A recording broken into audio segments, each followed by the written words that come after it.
I was very go, go, go. And then, it was like a month later, I was nothing, like in bed for 3 months. I couldn't really move.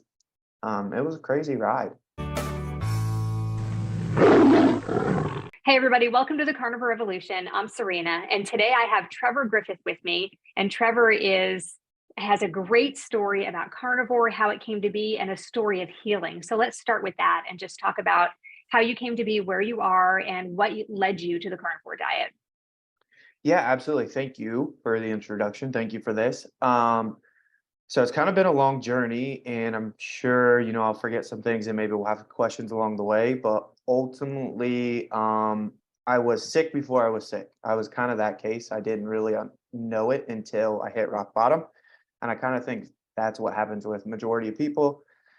Always physically fit throughout my whole lifestyle. Um, and then did the football thing, did the sports thing, fell into injuries, concussion type things, and just things that were kind of explained away through, Western medicine, like quick little things. And I thought that was the end of everything. I guess fast forward, I did serve in the military, so we're talking a lot of shots and stuff like that. A lot of things put into your body that you don't necessarily know what they are. Um, and then got out, and that's when ultimately I started getting exposed to more things, and I just got extremely sick. Um, and it started for me, and this is different, I think, for everybody, but for me, I thought I was diabetic because I was living a bodybuilding type lifestyle, right? So I was eating chicken and rice, or what I thought to be extremely clean, for a long time. And then I would have one big cheat meal a week. And it was like, I'll eat whatever I want. And I thought this was healthy, right? I think we all do, or we hope it is. And I'm talking like a plate of brownies, a large pizza, 6 donuts. It was just insanity that it's insanity that, one, I did that. Two, people looked at me and were like, oh yeah, this is cool. That's fun. You know what I mean? And then we'll film it and it's like, yeah, look at all he can eat. Just insanity. So I thought I had made myself diabetic doing that, because what was happening is I was having episodes of not fainting to hit the ground, but there was no lights on. So it would happen in like 10, 15 seconds at first where I would just stop and I couldn't communicate. It was like I became mute, and I didn't know what was happening. And then I would snap back in, 10 seconds later, and I'd be like, that was weird. And this happened for, some time. And like most men, I neglected it and was just like push harder, grind more. So that was the avenue I chose. And then it went from 10, 15 seconds to 30 minutes, where I was incoherent. Yeah. And then it started happening when I was driving or when I was at work at the time. And it started hitting a point where it just wasn't okay. Not that it was okay at the beginning, but my wife would be in the car with me when I was driving, or I would be working commercial electric at the time, and I was like, "This is not okay on any level." So then I started going to the ER, and that's when I started just getting bounced around. And I guess we can take a little break there if you want to ask any questions, and I can keep going, or it's completely up to you. Yeah, no, I think the process of getting a diagnosis is what is so hard for so many people. Like you said, you're running around, you're going to all these doctors and there are no answers. And if you're not your own advocate, that's just kind of where it stops, right? Absolutely. And I mean, yeah, going back in, I guess I probably visited the ER, I don't even know, 30 times, maybe. I don't even know. 30 times. And I'm talking almost every time they did a CT scan, either of my abdomen, my head. I finally got an MRI, and that was because we knew somebody within the hospital, because all my things were neurological, right? Like, it went from those symptoms to like numbness on half of my body. I had forgotten who my wife and my parents were. Um, Wow. I had complete like disassociation. So like there was one point in this house we were living in. I walked downstairs and I asked my wife, the first thing I said to her when I woke up in the morning, I was like, am I alive? And she was like, what do you mean? I was like, I honestly cannot tell if this is real life anymore. I don't know if I've been alive. I don't know if I'm dreaming. It was like so weird, the feeling, but it was just complete disassociation from life. And then obviously things that come with that, anxiety, fear, panic, depression. So I did experience in all those things. Um, and yeah, I just got tossed around. And I mean, I literally did a whole heart workup. So they did the tilt table test, they did everything. I saw two neurologists, which my cortisol was so high at the time, they thought I had Cushing's, but I don't fit the profile of what Cushing's looks like. So they were saying we could do exploratory surgery, go in, take a piece of your pituitary. And I was like, I don't want to do that. Saw people for my skin. I had two moles cut out because they were thinking cancer. I had a lipoma cut out for same reasons. They were checking my eyes because I was losing my vision. Uh, it was just kind of all happening like boom, boom, boom, boom, boom, back to back. And I And was how old still, were you? How old were you during all of this? so I was 30, 30 and 31. Mhm. Wow, it's pretty young to be having all those issues. Well, yeah, and I went from a guy of, owning two businesses, working two other jobs. So I was working from pretty much 4 a.m. till 9 p.m. Not that that's healthy by any means, but I was very go, go, go. And then, it was like a month later, I was nothing, like in bed for 3 months. I couldn't really move. It was a crazy ride. So Yeah. And you lost a bunch of weight, right? yeah, I lost like 40, 50 pounds in 2, 3 months. And you weren't somebody who needed to lose weight. You were very healthy. You owned a gym at the time, right? Yeah, yeah. So I've owned a gym throughout this whole process. So it'd be 6 years, but because of that illness, I hadn't stepped foot in my gym for like a year and a half. Yeah. So I mean, I completely like incoherent. I didn't exist as far as the world concerns. Like literally didn't exist. So did you try a lot of things on your own during that like year and a half period? Were you trying things? Were you trying to fix it on your own, like doing research and working on diet maybe and like things like that? Yeah. So after you get tossed around to so many people, one, my hope was crushed. So I even got kind of turned away at an ER one time. It's when, COVID was really big. Uh, they had just tested me, literally just tested me, gave me an IV, told me nothing was wrong with me, but they were like, if you continue having symptoms, come right back. Well, they sent me home, and I think it was nighttime when we left, real late. I woke up the next morning and my symptoms were worse. So I came back in, and they were like, well, we're going to put you in the COVID wing. At this point, I was scared because we didn't understand what COVID was, right? Right. So I was like, okay, whatever's going on with me, you're going to put me, I'm immune, like I'm touchy, my immune system. And then you're going to throw me in a wing where people have COVID. I was like, that's just not going to work. And they were like, well, then that's what it is. And I was like, well, I can't come in here if that's my only option. So it was moments like that where I was like, man, this is pretty hopeless situation. But ultimately led me to a chiropractor who's a good friend of mine now, who said, he said, I'm going to get in the boat and row with you, and I'm not getting out. And that was like the hope I needed, right? The Jesus I needed.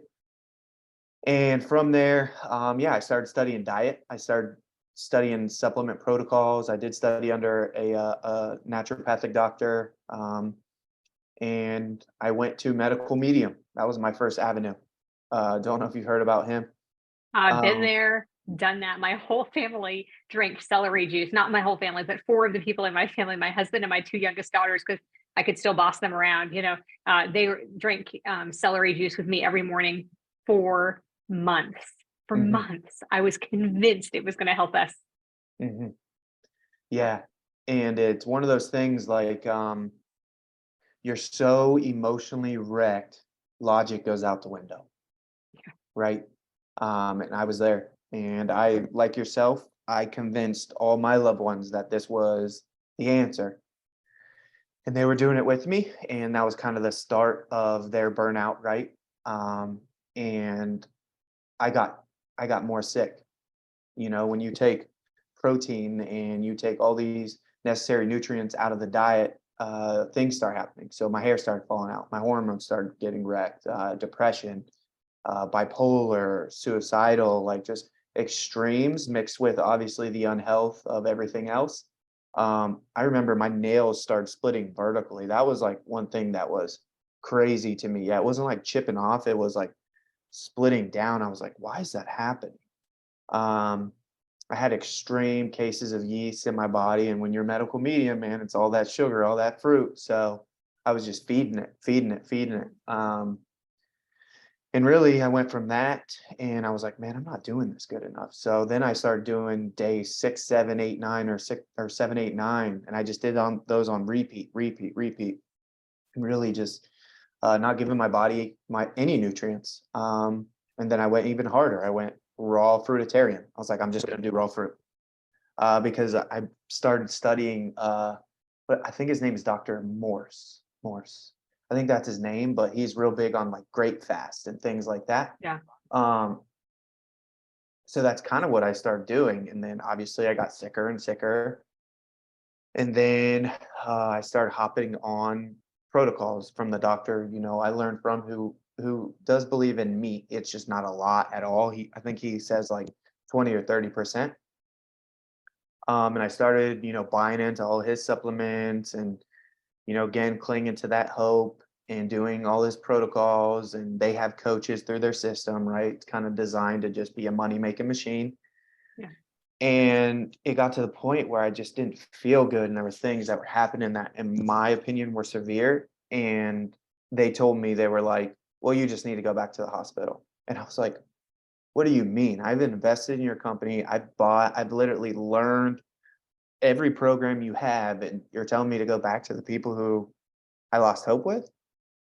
So it was really like moments like that to turn me to, I have to do something completely different. And that's when I started, kind of dipping my toes in the animal-based diet with Paul Saladino.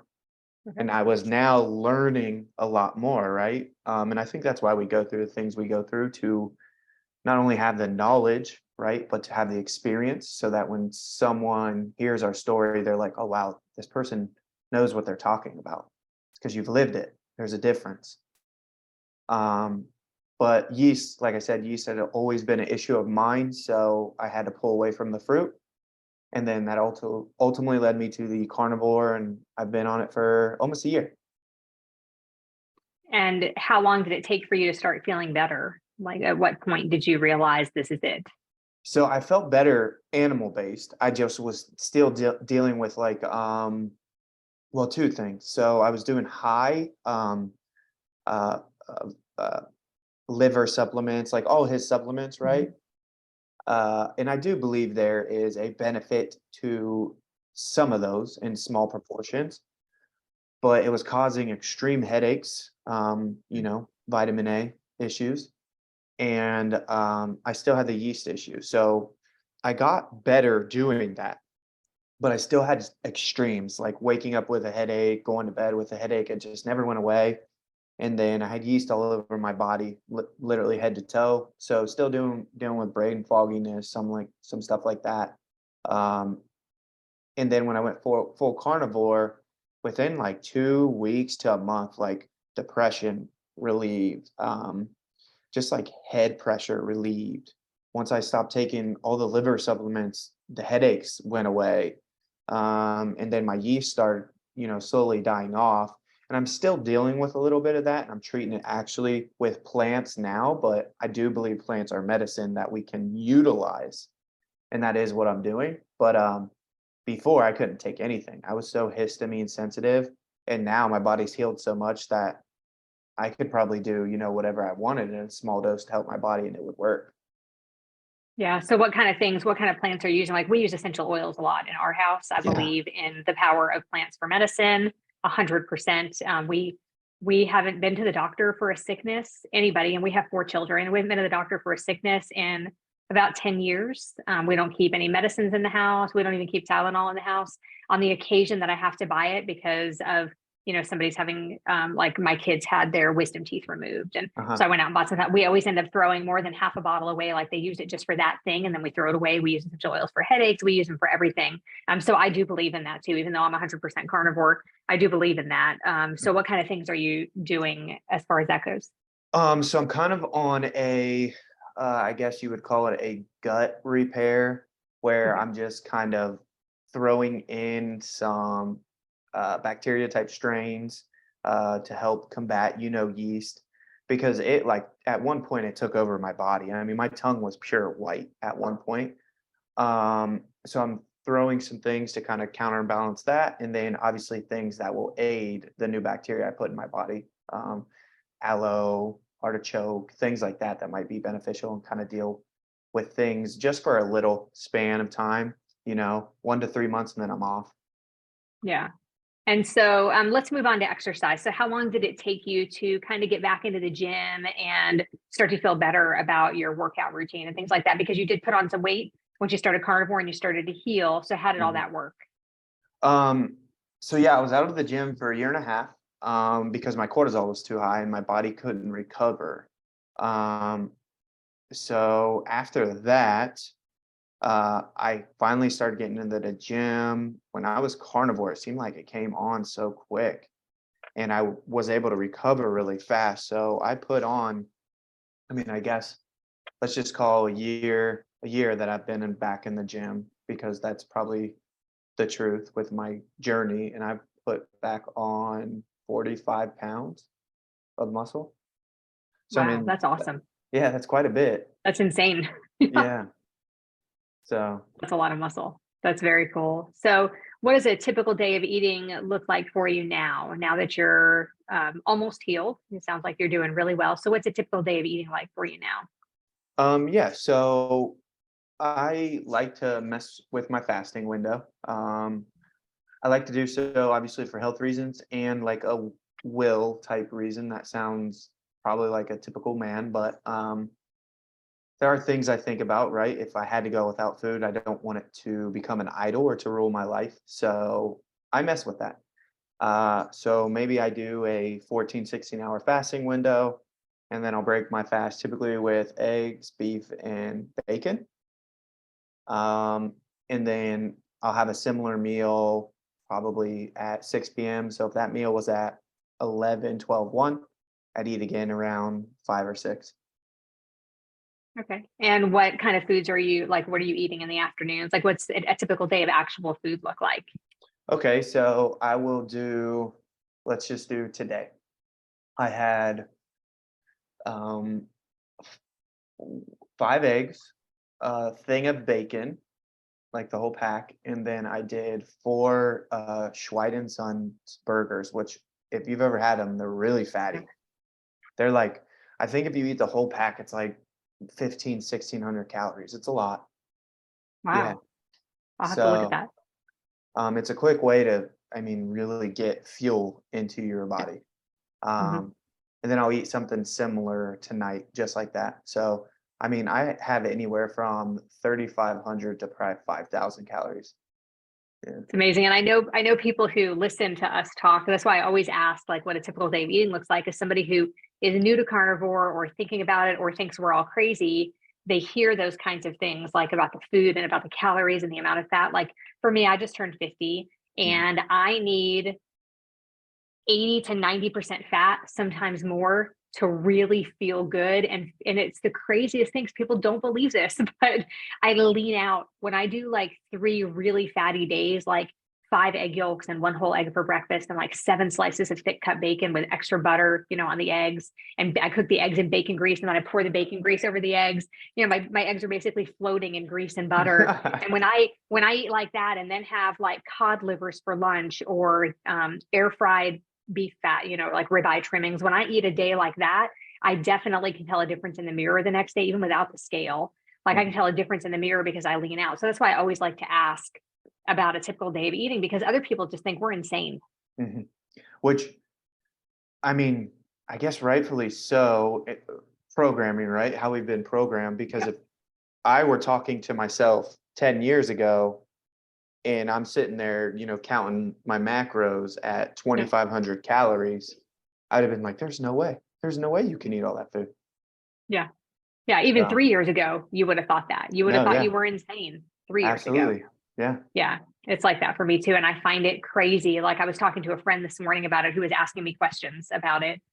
because she's got an autoimmune disease. And she was like, I got to do something, she needs to lose some weight, fix her autoimmune disease. And I started talking, she was like, I just don't think I could do it. I said, but you like eggs, right? I mean, she's like, yeah, I like all of those things. I'm just not, those are wrong. And I said, I know it does, but give it 30 days and you'll change your mind. Like the first 2 weeks are rough. You're going to be going through withdrawals. You're going to be tired for the first 2 weeks. You're going to want those other things. Take it one day at a time, one meal at a time, those first couple of weeks. But after that, it becomes a habit.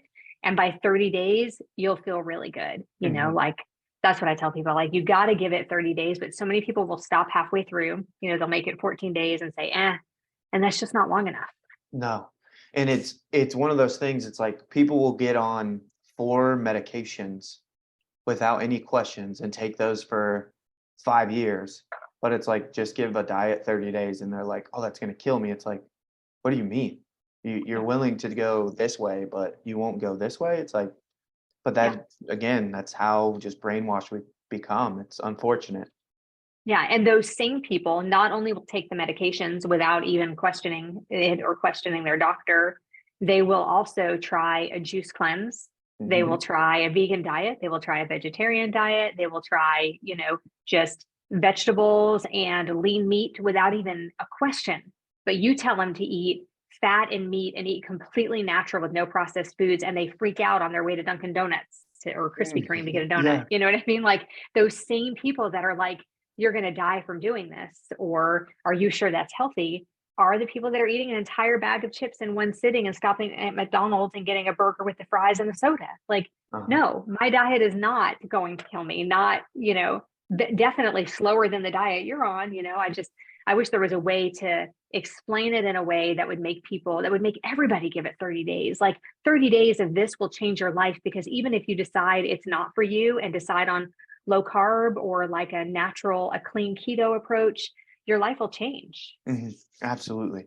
And this is something, so there was a doctor, he's in my hometown, brilliant guy, and he's been keto carnivore since before even carnivore was a movement.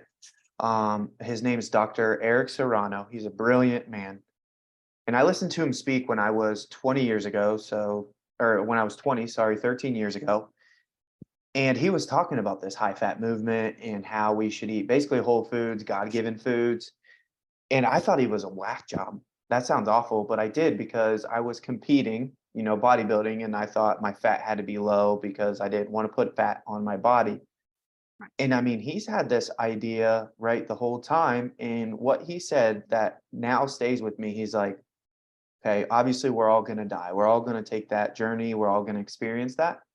And if you believe what you're doing will either cause heart disease, or you can go with false additives that will most likely cause cancer, right? There's all these chemicals that we know will cause cancer. He said, what would you choose?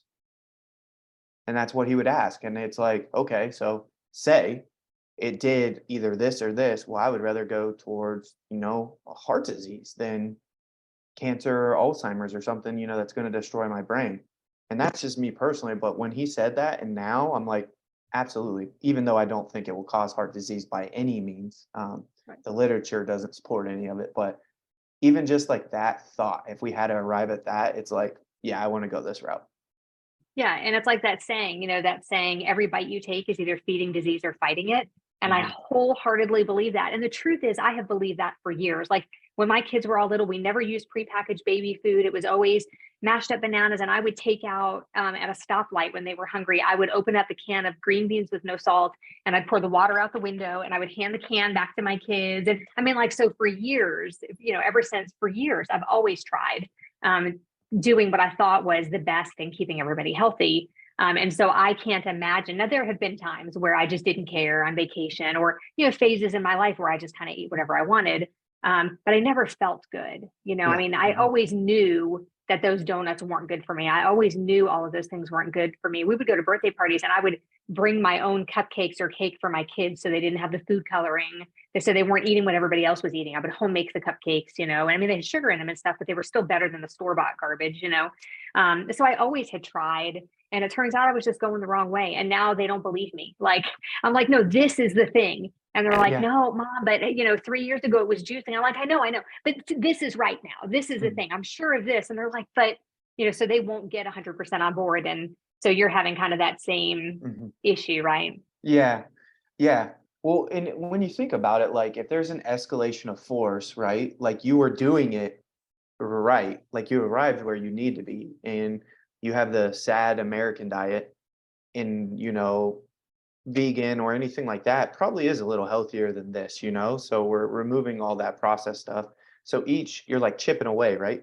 You're chipping away until you arrive where you need to be. So on some level, I think it is beneficial, and you can talk to people now who have experienced all those levels, and you know the why. So I think although it does burn out our loved ones, we have a better understanding.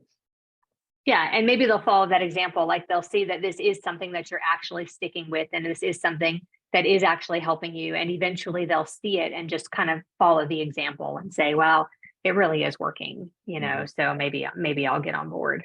Yeah. My wife's mother actually is on the carnivore train. So and I mean there's a lot of people. There's a fellow in my gym who's battling cancer, he's on it. There's just a lot of people, and you don't understand the reach you have.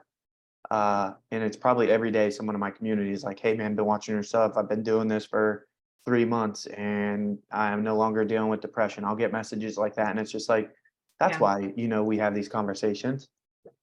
Yeah. So Yeah, that's why we keep doing it. And when my friend saw me with my shirt on today and she asked me those questions, I'm never pushy. I'm just like, this is what it's done for me. And I just helped her like come up with meal ideas. Like, don't let it get boring. So that's the big thing, is don't let it get boring, because that's when people fall off. mhm. If bacon is something that you love, always keep bacon in the house. Always. That's what I did in the beginning. I always kept cooked bacon in the house because bacon would get me over any craving. And so, my top tip would be, for people would be just don't let it get boring. Yeah, and your page is fantastic for that. I'm gonna be Oh, thank honest, you. like all your recipes and stuff, which reminds Thank me I you. need to send your page to my mother-in-law because she would love it. I'm Oh, pretty thanks. much a I don't know, stone age type guy, so I'll eat the same thing every day and be fine as long as I Yeah. operate well. So that's kind of just where I'm at. Yeah. But were you like that before though? Kind of eating the same things every Mhm. day? Like, yeah. So most people are like that, but you tell them they got to eat, like beef every day. And they're like, no, I couldn't do that. That's too boring for me. But really, people do eat the same thing. We all do that. You eat the same cereal, you eat the same, Mhm. sandwich for lunch, or, the same fast food for dinner, whatever it is you do. People do, like, on a weekly basis, pretty much eat the same thing throughout the week. And then the next week it just starts over again. So Mhm. people get upset, like, oh, I couldn't do that. It just seems so boring. You're eating the same things every day, but so are you. It just, your things are processed and mine aren't. Well, and like you start tasting just like subtleties, right? Like maybe you get beef from here or it's a different state. You're like, oh man, that tastes different. I can taste that Yeah. difference, or a difference in salt or whatever. And it's to me that's a blessing because that means everything's coming back to life that I've kind of overused and abused, and I enjoy that. So now it's like I can actually sit here, taste this. I have like a mind connection with my food, and then more gratefulness kicks in. It's like I am grateful for this meal instead of like, let me scroll my phone or let me get the dessert in this. It's like I don't know.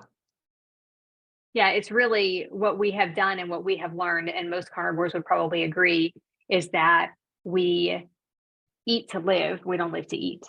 Mhm. And that's really big. So tell me, what is your favorite food? If you had to pick like one carnivore food, what's your favorite?